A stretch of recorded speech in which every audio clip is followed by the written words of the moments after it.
Hello and welcome to this video with the lovely Liz Nagle. It came up in this week's messages for the week about the importance of letting go. And it came to me that we needed to have a little discussion about what does letting go look like? Because we hear this all the time. You've got to let go of this and let go of that. But what does it actually mean? And how do we do it? I'm not sure if we're going to be able to answer that, but we're going to have a good go. And I thought, who better to talk to about it than the lovely Liz Nagle? So, letting go, what does it look like, Liz? Well, well, for me, letting go has been often a very messy process, painful, lots of self-inflicted suffering, and um, well, some of it really, really very painful. Just things being taken away from me, people being taken away from me. Either through relationships or breaking down or death or my car was written off, like it mightn't sound like much, but that it was like the straw that broke the camel's back. That car meant so much to me when that was taken. It was Yeah, it was really painful. And yet, I felt really guilty because, yeah, no, I'm not going to go there, but I felt guilty because it's just a car, and at the end of the day, that's all it is, and it doesn't really matter. But now I see that the car represented so much. It wasn't the car, it was what it symbolized for me. It symbolized so much of my life. So letting go for me, up to a certain point, was very painful and not a choice. It was something that seemed to be done to me, which I was often very resentful of. Yeah.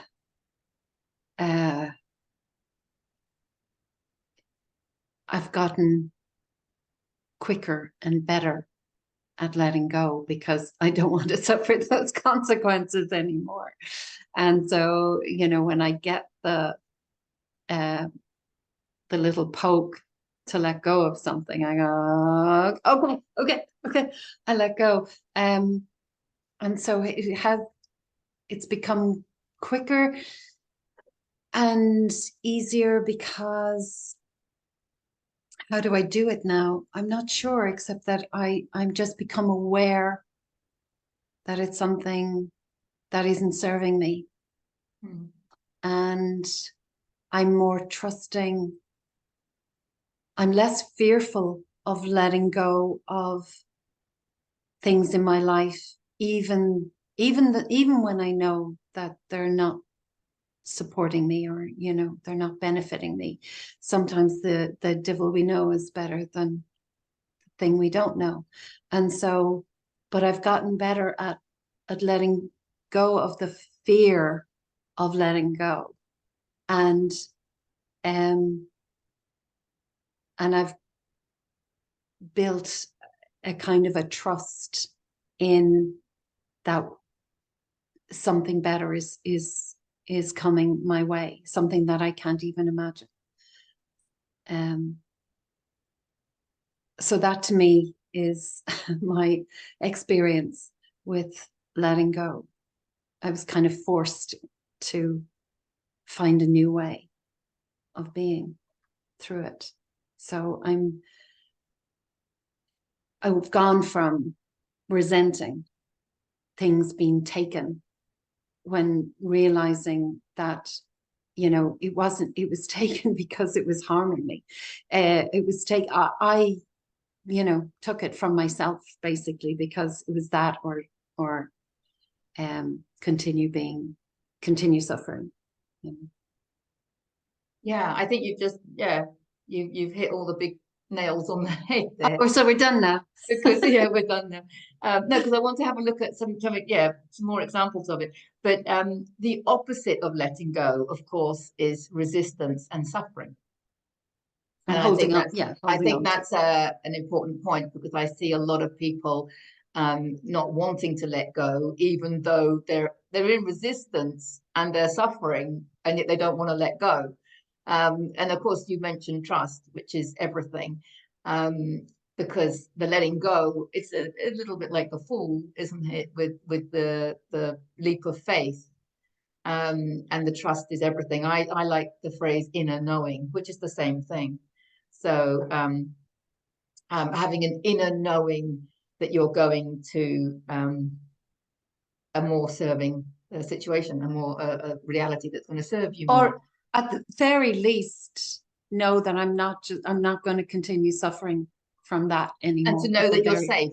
Yeah. Yeah. And that you can't go in the wrong direction. There is no wrong direction. There's only, feathers floating in whatever. So no, it's interesting. I was actually talking about this yesterday, in relation to grief. And very often people, myself included,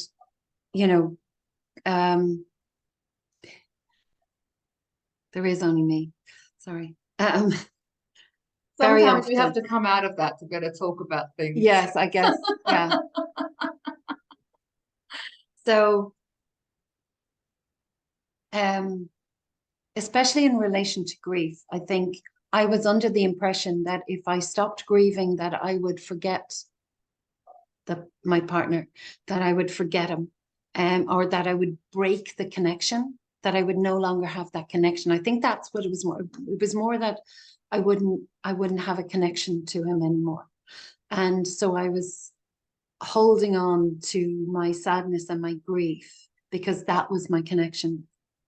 I didn't know that I could let go of the grief and the sadness and still have a connection. I just didn't know.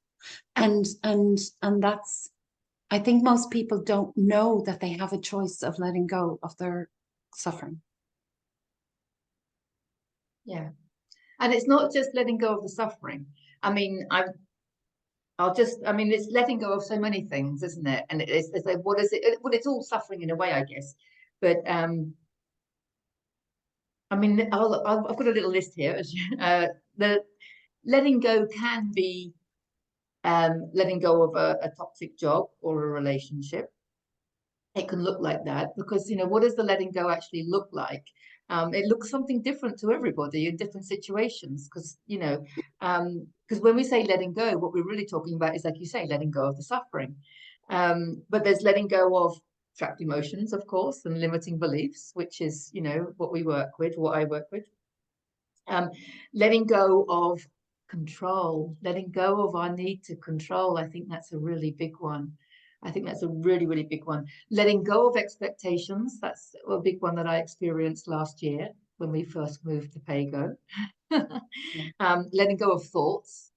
We know that that's thoughts that aren't serving us. We know that that's a big one. And there is a video on that, how to detach from your thoughts, inspired by the lovely Liz Nagle. Link in the description, video in the end screen. Letting go of judgments. That's a big one for me at the moment that I'm working on. Letting go of resistance. I mean, it's all, I guess, resistance on some level. Comes into the same bracket as surrendering. Letting go of caring about what other people think of you. And that's a big one, I think. I can remember my personal situation as to what that looked like for me. And letting go, this will probably resonate with a lot of people our age, letting go of trying to get our grown-up children to do what we think is best for them. I think that's big for a lot of people. Our children, our families, our sisters and parents, and yes. Everybody.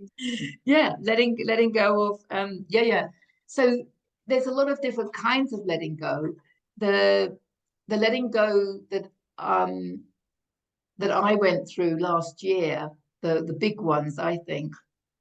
Um, and it's like, I think you kind of touched on this. It's like you're taking the suffering away, but you don't have to take the connection away. So you were saying with the grief, you want to take the grief away, but not take the connection. And in fact, I'm sure the connection is enhanced when you take the contraction of the grief away.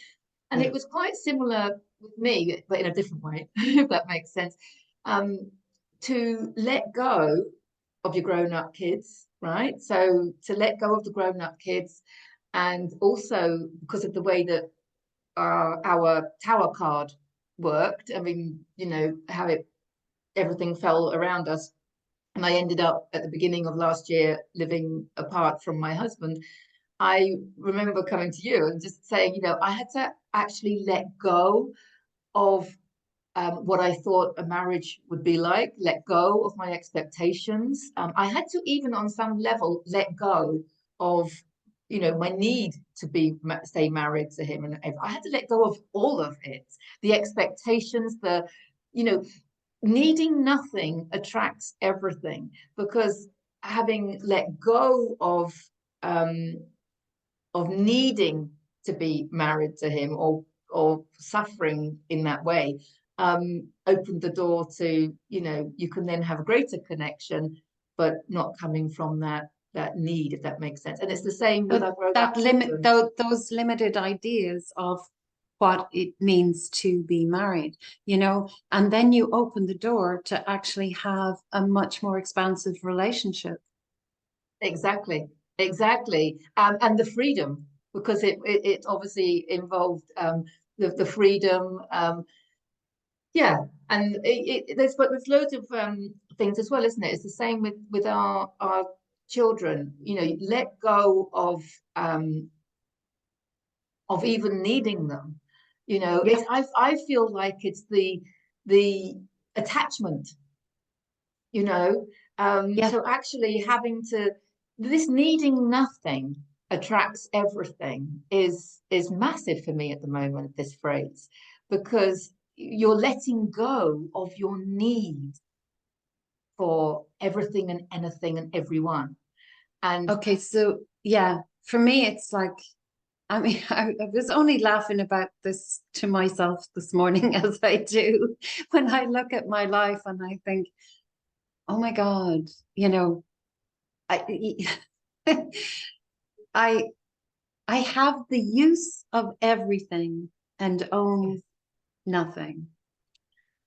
And I mean, that can be quite scary if you listen to what's going on in the the world duality. in threatened duality at the moment. But actually, I am living that truth. That's a truth for me. Um, you know, whether it's the car that I've been driving around in or the dog that I walk, I don't own either, but yet I get to use them. I get to have those relationships, those connections. I get to have the benefits of it without owning anything. Like John Uh, Lennon with Imagine, isn't it? You yes, imagine no yes, possessions. And it's like me with the cats again, isn't it?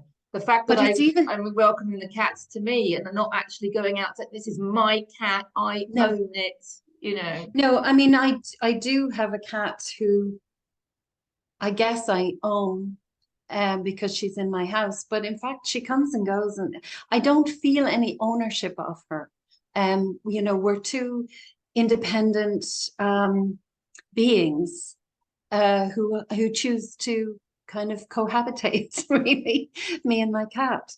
And then there's the other cats outside who I don't, really don't have any ownership of, but they just come and go out of my life also, and I them, and so yeah, it's cats, it's things, but the thing that made me laugh most today was money. I don't own any money, Okay, yeah, yeah. and yet It it comes and comes, goes. it comes and goes when I need it. You know, if I need something, it's there. Um, and it comes and goes, but I actually don't own any, but I don't need to own any. I only Yeah. need it when I need it, you know? Needing And nothing that was attracts big. everything. No, You're going to win the yes, lottery now. yes, yeah. Well, like you, it was like when I gave up this idea that I needed to own a car, that I got kind of handed the use of a car. And it, it constantly makes me laugh just how the universe is going to prove its trustworthiness to me on a daily Yeah. basis. It's amazing. It's amazing. So let's have a look at some of the examples so that we know what letting go actually looks like. So a couple of examples I would say from my life would have been the letting go of the steady job that I left in 2015, not knowing where I was going to get. I had a mortgage at the time, so not knowing how the mortgage was going to get paid, not knowing how the school fees were going to get paid. I mean, that was kind of big, letting go. Very much a leap of faith. But just knowing in my heart that I knew my soul would die if I stayed there any longer. And I guess because it's a school, you know, most jobs, I guess you give a month's notice, but because of the school and wanting to be professional, we tend to give like a whole year's notice, or we don't want to, you know, leave halfway through a school year. So it was really a bit of a now or never. And that leap of faith, what did it look like? Yeah, well, that letting go looked like a leap of faith. So I think there's definitely a connection there, letting go and having leaps of faith. And it obviously proved to be the right thing to do for various situations. I ended up selling my house, so I didn't have a mortgage to pay.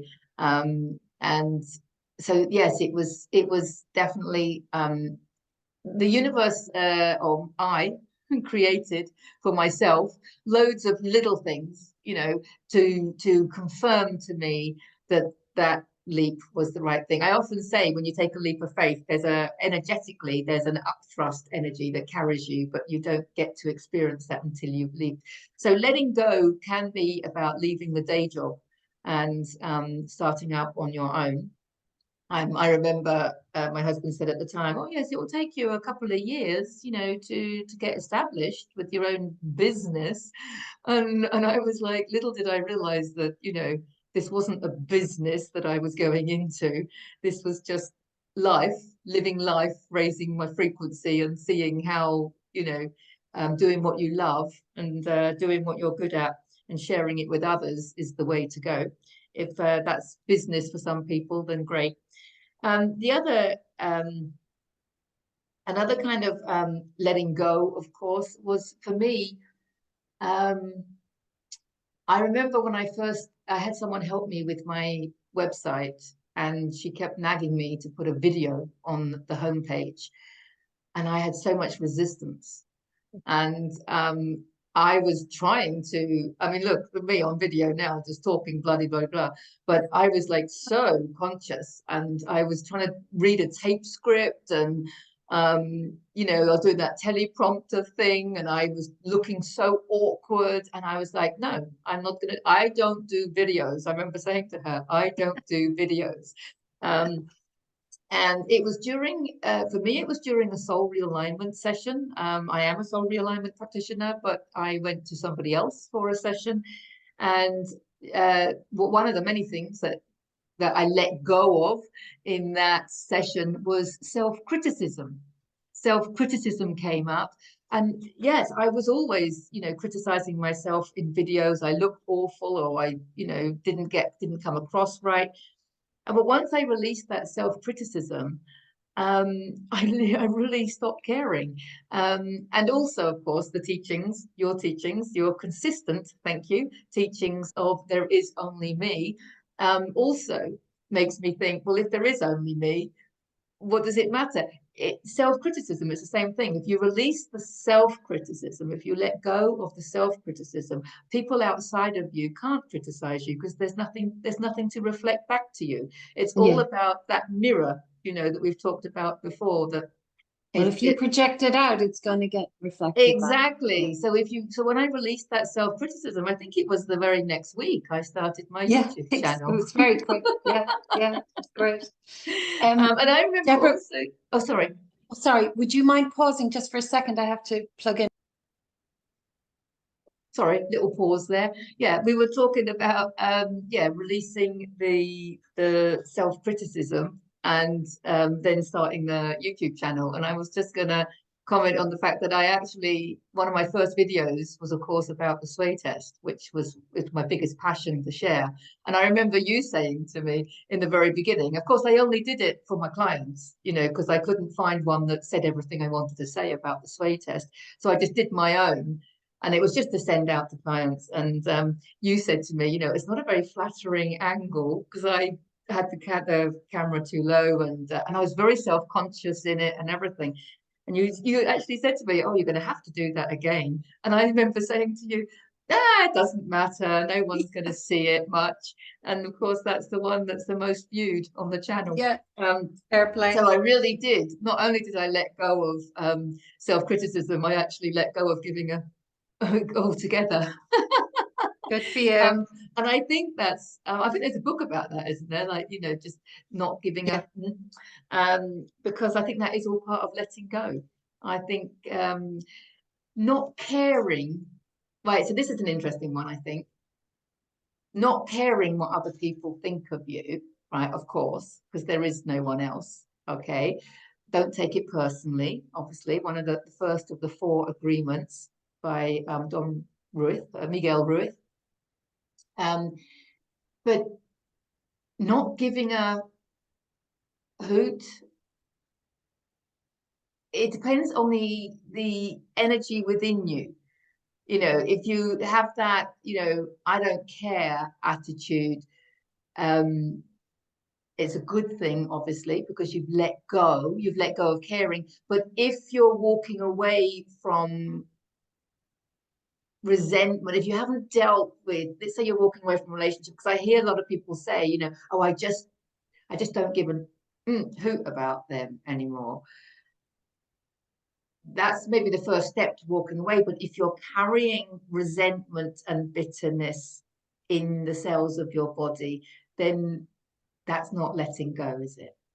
Yeah, I think it's that subtle difference between I don't care about them. Yeah. It's not about actually caring. It's not about caring or not caring. I think we use that phrase, but I don't think it really encapsulates or means what I mean anyway. When I can walk away without a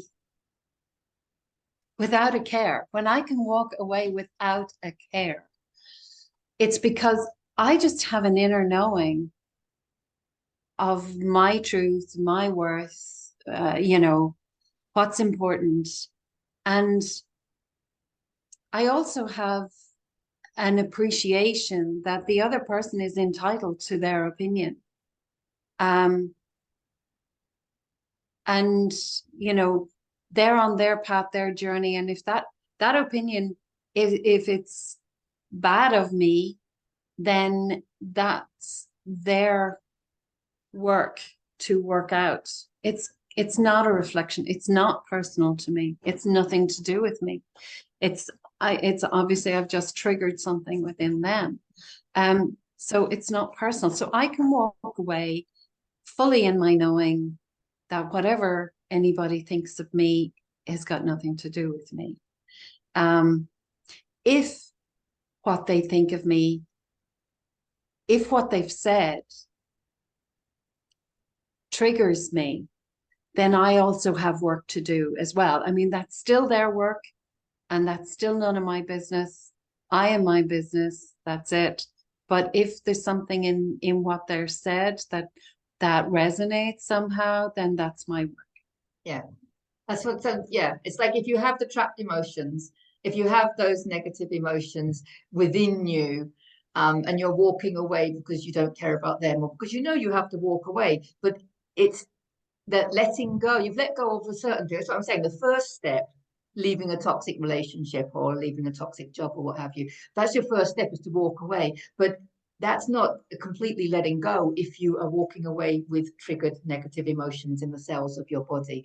The real letting go comes from letting go of those emotions, of course, which is, of course, forgiveness. You know, it brings us on to forgiveness.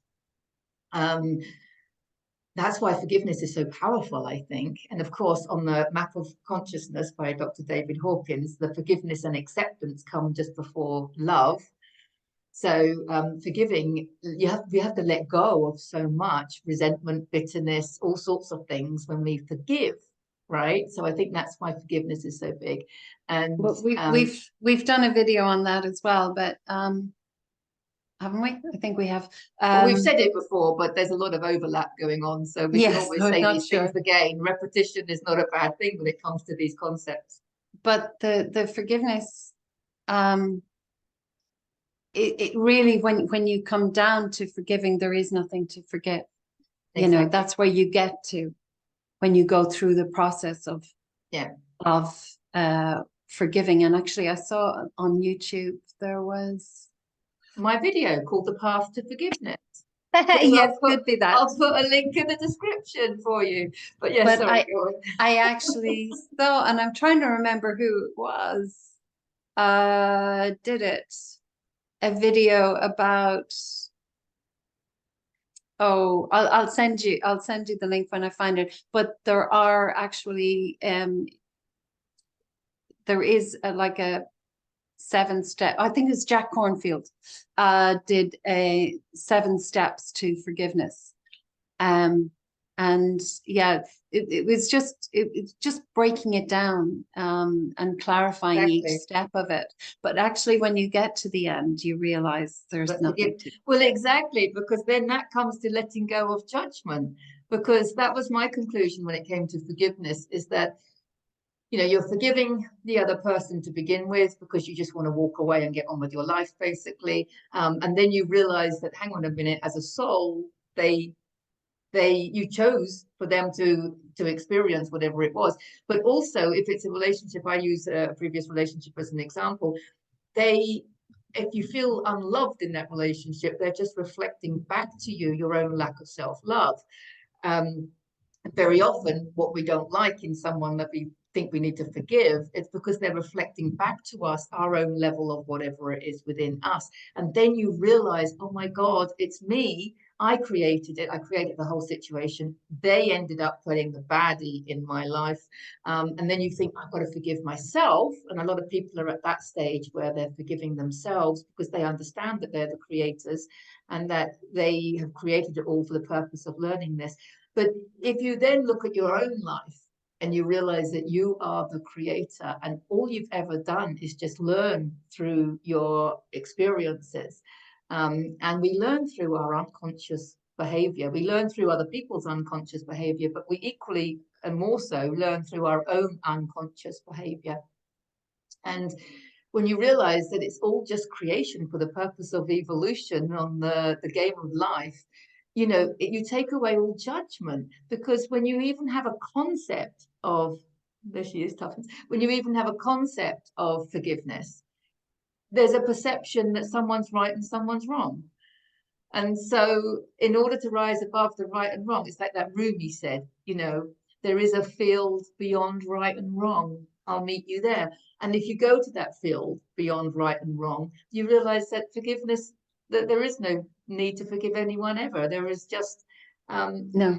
and there's a place of non-judgment. See, there's a connection here between forgiveness and judgment. You're still judging someone, whether it be someone else or you, or yourself, as being wrong. So we can take, that's why I say it's a path to forgiveness, because, you know, it works in different layers. What's she done? Knocked over the plant that she was attacking. At least it can't fall any further now. Leave it there. So yeah, so we've got letting go of thoughts. That's a big one, but there is a video on that one. We've got the letting go of judgments, letting go of expectations, letting go of the need to control. That's a My big one. cat. Letting go of the need to control my cat. This is where pets are such excellent teachers, because we don't really have the expectation. Well, sometimes we do, but we don't really have the expectation of controlling, especially a cat. Dogs, maybe, horses, maybe, but cats, we know that they just do their own thing and completely ignore us whenever they choose. And I don't have an expectation of her doing what I tell her. And so I don't get mad at her. I don't get frustrated. I mean, I live with the consequences of it, but that's okay. Whereas with our children or in our relationships with other people, we have an expectation that when we say something, that they will respond in a certain way. And if they don't respond in that way, then we're either disappointed, or we can be surprised and delighted. But we have expectations that our will be done, that things will work out. And when they don't, we suffer. And this is where animals are so great at teaching us that sort of level of, hang on a minute, I have no control. I really have no control. We have no control over other people. What right have we to have an expectation of somebody else thinking or doing or speaking or acting the way we think they should? We have no right to do that. I certainly don't give anybody the right over me to expect me to do what they want or speak how they want. I certainly don't like to be beholden or have to work to somebody else's expectations. So what right have I got to have those expectations of them? Definitely, but it's also about letting go of controlling situations as well. What is that quote? I think you've said it before. It's about like planning, you see. Now, I'm not against planning, but I will often make a rough note to plan. But I was like this when I was a school teacher, and this is why I think I always had a problem with when you had to do your school plans and you had to hand them in, and then that wasn't the problem. The problem was when I was told I had to stick to the plan, and I was like, why would anybody ever stick to a plan? And I remember saying all the time, how can I stick to a plan? I don't know what's going to happen in the moment. And I was always saying that. And it was like, no, you need to stick to the plan. And now I realize, no, I was right not to have a plan. There's nothing wrong with having a plan. But you feeling a need to stick to it, oh my God, that's just counterintuitive, I think. But there is that phrase, isn't there, that no one laughs, God laughs at people. Nothing makes God laugh more than us making plans. Yeah, exactly. And I think that's one of the biggest letting goes, is letting go, because we know this, I've said it before on video, that the garden retreat wouldn't exist if I hadn't let go of plans and if I hadn't gone with the flow. And it wasn't something that James and I were dreaming of or even discussing. We had no idea that we were meant to be doing it. So letting go of everything, that to me was the letting go of everything, and going with the flow. But I bring it back to feeling it in the heart all the time. You have to just feel in your heart, follow the excitement. And it's like, for example, my online course. I did the online course for a few years, and it was fantastic. It was exciting, and I really enjoyed it, and I loved it. And yet, for some reason now, there's just no energy there. I'm just not feeling it. I could say to myself, oh, I have to do it because of this reason and that reason. No, it's like, let go of your plans and what you think you have to do, and let go of what you think about anything and everything, basically, because follow the energy, because if the energy is not there, or no one's coming, but I don't have the energy to do it, which is connected, of course, yet offering the same services and offering the same teachings from the garden retreat, the energy's there.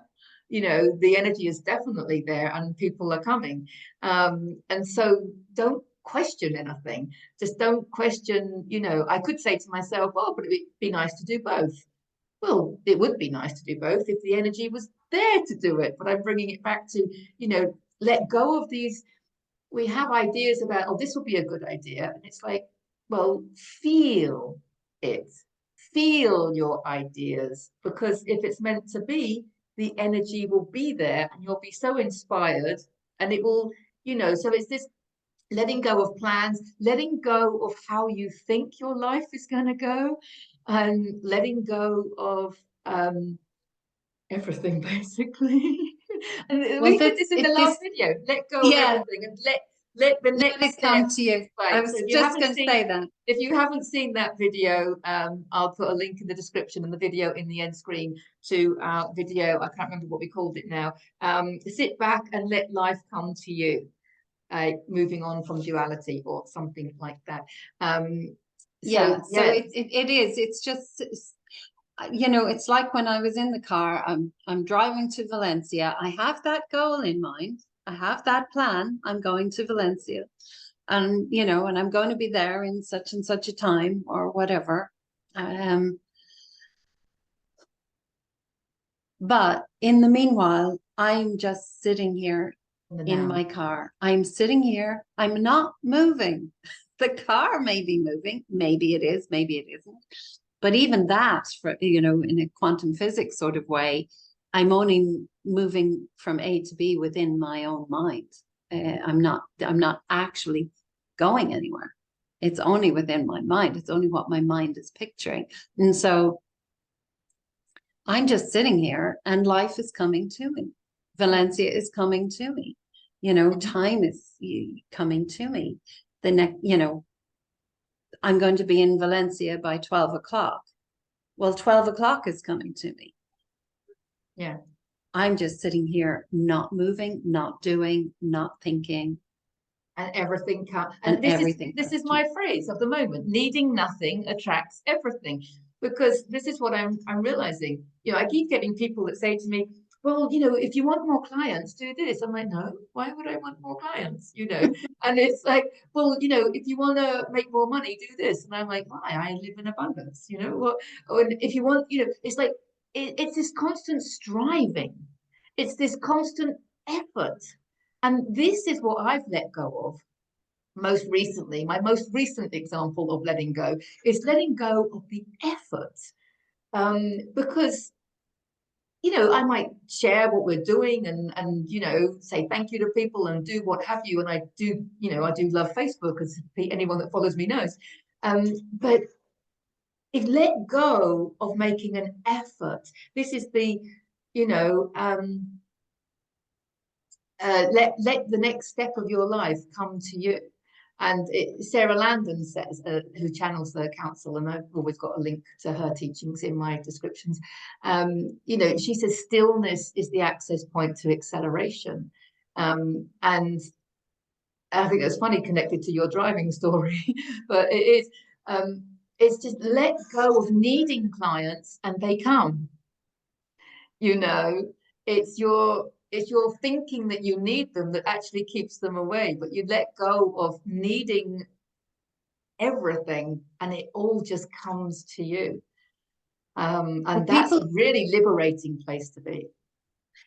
I think we think that doing is how we you know, is how we succeed at life. We, you know, doing. And often there's this thing about, well, I have to earn money to pay my bills. Therefore, I need more clients, or therefore I need more work. Well, is that true? Really, is it true? Can you be absolutely sure that that's true? Can you not get your bills paid or get the money that you need without more work. Maybe it's less work. Maybe it's And not less only fun. that, but the right people are coming to you, not because of your advertising, not because of your need for them, not even because of your services. They're coming to you for your resonance. They For are your coming rest. into your reality because they resonate with you. So you're going to have the right people come at the right time because they're Yeah. resonating with you.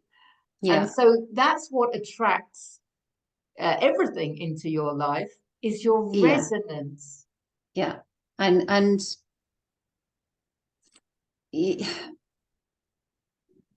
I mean, I don't have a lot of clients and I don't have a lot of money, but I still live in abundance. But I think it's because maybe a lot of people are there are no others. You can say it. I'll let you say it. We can talk about others. Yeah. It is a convenient way of seeing what's going on within me to have that comparison. So I'm working this out as I'm speaking, so maybe it's not making sense. So correct me if I'm making mistakes or getting it confused.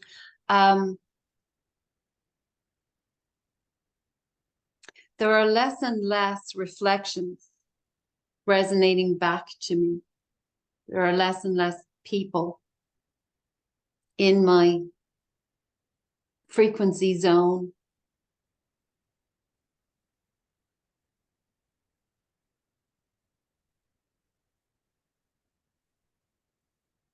Because I'm moving closer to oneness. And when people do come in, and I'm saying I'm less and less clients, but I've more and more people. I do seem to be very busy with people at the moment, others. So that gives me an opportunity to discuss these things and tease them out and, and to get and to question myself, to get a better understanding and just to get that penny dropping another little bit, further down the tube. Sorry, I've gone off on one of my own little rants. Bring me back, pull me back in. No, that's exactly the case. But that does also remind me that this isn't about, we talk about clients and people, but it's not about work and play, is it? It's there is no work Yeah. and play where we Yeah. are. It's just play and play, and whether people give us donations. And just as a good point to mention that Liz does work on a donation only basis. I'll put your details in the description as well. Yeah. But yeah, and I like that to me just helps affirm that the universe is abundant. It's not about how much I do or how much I interact. It's the quality of my interactions. Exactly. And there's no difference between a client and a person, No. because it's the shining the light. It's the shining the light and being who we are and being who we came here to be. It's just some people come as clients because they have questions or they want to some clarity or something, and then other people and are they're just happy to make that energy exchange, which yeah, kind but of other people the make the energy exchange in other ways. So exactly. yeah, Exactly. So, but it is, because it's not about, working and not working. It's about being, isn't it? It's about just being who we came here to be. And the more we step into that, the more life gives us exactly what we need. Yeah. Well, the more we let go, the more we let go of the things that we think we need, the more the universe brings us what we really need. Which is very little, really. Which is super little. Because, and what's that other quote that I like? The richest man is not he who has the most, it's he who needs the least. Brings me back to needing nothing attracts everything. that is definitely what I'm embodying at the moment. I'm really experiencing the meaningfulness of that phrase at the moment. Needing nothing attracts everything. Mm. And just to pull it back into letting go, it's letting go of the fear of having nothing. You know, But there's I mean, freedom. There's freedom in having nothing. freedom in having nothing, but yeah, and having nothing doesn't mean you have nothing. It means you have the Everything. possibility of having everything. You have the possibility of having everything. You have to experience it to understand it. I don't You think we can. do. It's so You have hard to to experience it. explain. Yeah. But Yeah. you know, to let go of fear, we do have to build trust, because you know, it's not about just suddenly, well, sometimes it is just suddenly taking that leap of faith. But sometimes we need to take little leaps to kind of trust that we're not going to kill ourselves, you know, or die, or really hurt ourselves or somebody else. It's just we build with little steps of letting go of something that's not so important. I think that's, you know, don't start with the big stuff. Start with the little stuff. That's not, you know, maybe it's just I need a glass of wine to help me chill out. Maybe I can let go of that. Just for tonight, you know. Or I need a cigarette, or I need a piece of they might seem like big things, but they're not really in the grand scheme of things. It's not like leaving a relationship or leaving a job. That's a big thing to let go of. That's a big thing. But little things, you know, that are at least easy to let go of for a moment, you know. You can always pick them up again if you want, but maybe if you get used to kind of letting it go, you can trust that you didn't die, and that, you know, it didn't all fall apart. Yeah, and worry. Geez, that's the thing. A lot of people, I suffered from a lot. Well, I was never a huge worrier, but when I did find something to worry about, I thought I had to hang on to that worry, or the world would fall apart, or the thing that I was dreading would actually happen. As long as I was worrying about it, it wouldn't happen. Yeah. But if I stopped worrying about it, it would definitely happen. You know, that's, you know, and it like, just let go of the worry for a moment and see, you know, and then another moment and another moment, and then just trust actually the worst didn't happen.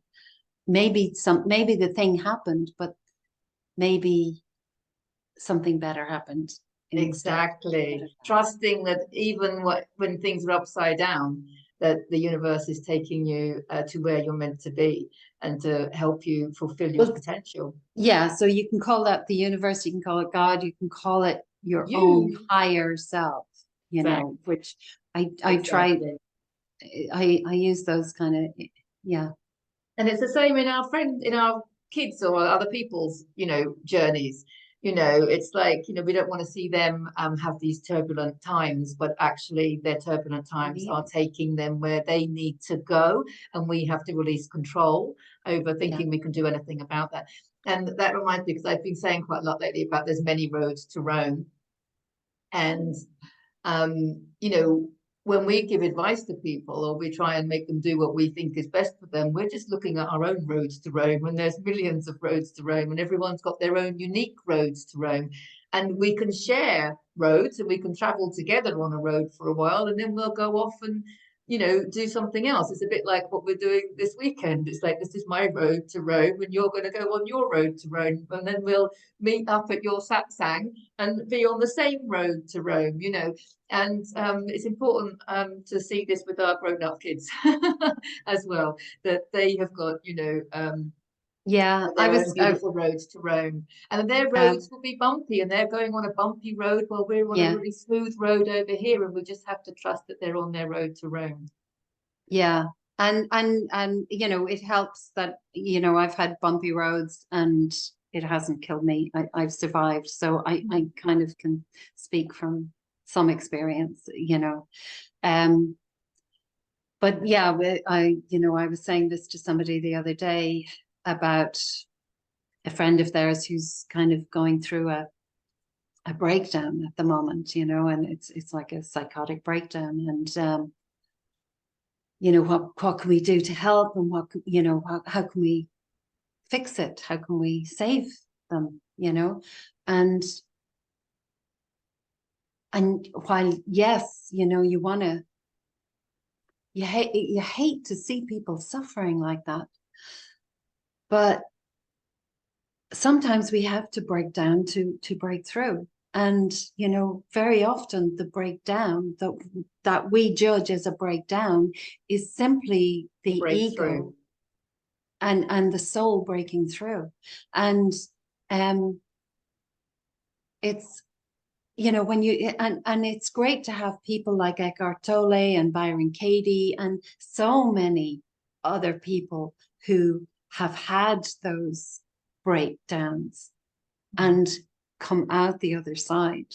Oh, it's definitely. like a near-death experience, you know. It's you know, it's these people who have literally broken down to within an inch of their life, even lost their life and come back. Yeah, near-death experiences.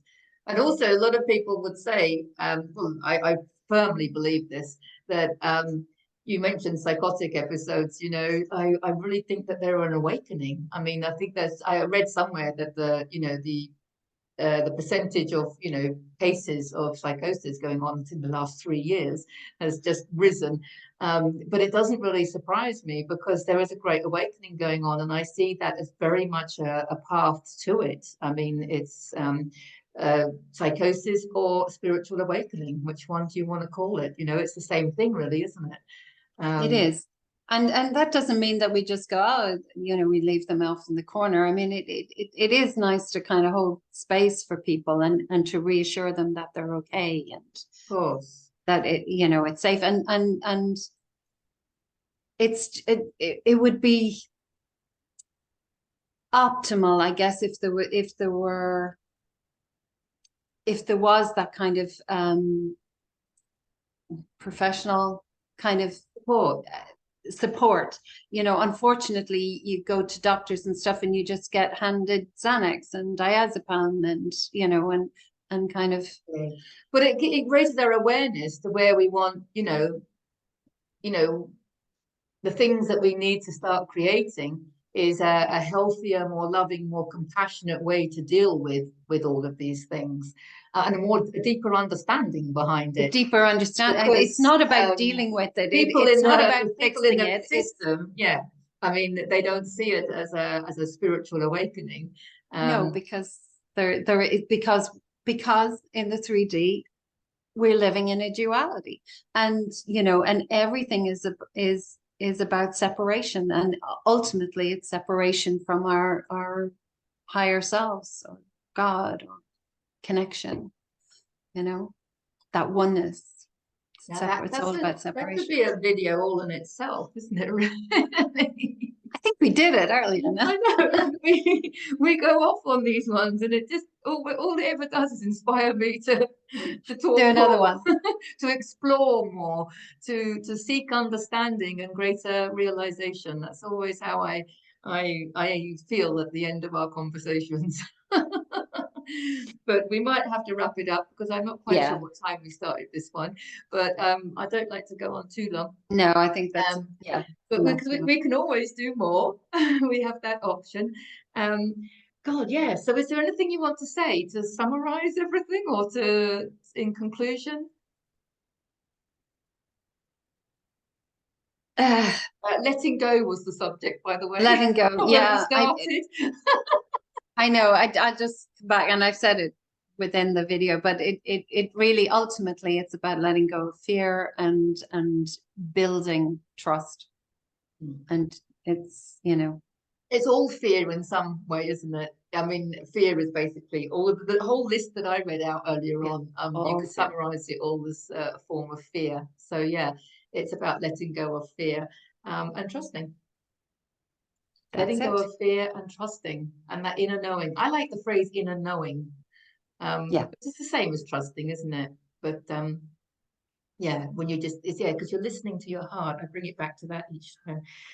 Thank you so much for your time, your wisdom, and your chatting. And I really appreciate it. And Me too. I look forward to our next video. So listen, guys, get in touch if you want a private reading or a session with me, and get in touch with Liz if you want a private session with her. And we look forward to seeing you in the next video. Lots of love to you, Liz, and lots of love to everyone else. Bye for Bye. now.